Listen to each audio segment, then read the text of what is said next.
Bien-aimés dans le Seigneur, bonjour. Aujourd'hui, je viens pour partager une pensée avec vous sur le code, la bonne manière de prier. Comment faire pour atteindre l'exaucement? Certaines personnes, parfois, elles ont l'impression que leurs prières ne sont pas exaucées.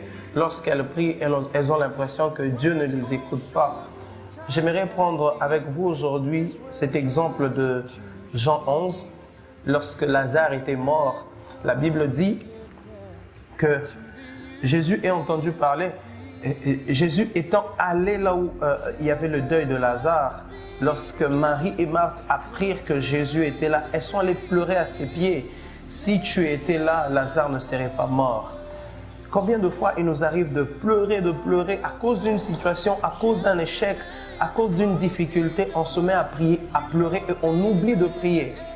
Bien-aimés, nos pleurs, nos sentiments ni nos émotions ne peuvent activer l'exaucement de nos prières. Les pleurs ne peuvent pas remplacer une prière. Une prière exaucée, c'est une prière qui est faite sur base de la parole de Christ. Christ répond à Marthe et lui dit: ne t'ai-je pas dit que si tu crois, tu verras la gloire de Dieu? Qu'est-ce que Christ t'a dit quand tu pries? Pries-tu selon ce que Christ t'a dit? Qu'est-ce que la parole te dit? Lorsque tu te retrouves devant une maladie incurable, lorsque tu te retrouves devant une situation compliquée, perte de travail, un mariage qui ne marche pas bien, comment tu fais pour atteindre ton exaucement, pour l'activer? Si c'est par les pleurs, tu n'arriveras à rien. Pleure, mais après avoir pleuré, arrête de pleurer et prie de la bonne manière. Christ dit: ne t'ai-je pas dit que si tu crois, tu verras la gloire de Dieu? Alors, Jésus avait dit quelque chose à Marthe et à Marie.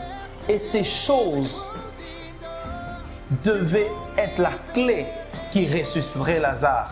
Tes pleurs ne peuvent pas ressusciter Lazare. Tes pleurs ne peuvent pas ressusciter ta situation. Mais lorsque tu pries de la bonne manière, quand tu es malade, la Bible dit: par tes meurtrissures, nous sommes guéris.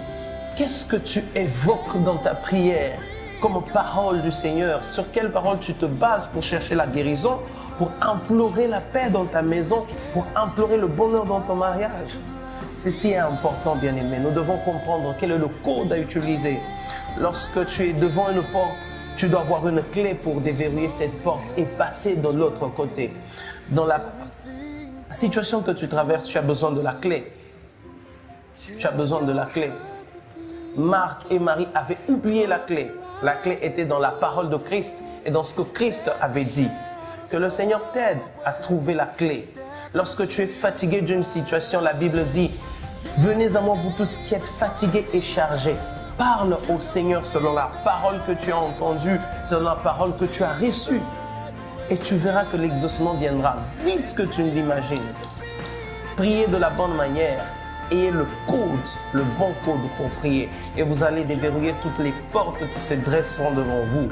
Que le Seigneur vous bénisse. Nous allons nous retrouver prochainement pour un autre code. Parler de la bonne manière de prier et comment nous pouvons atteindre l'exaucement. C'était le pasteur Manassé. Que Dieu vous bénisse.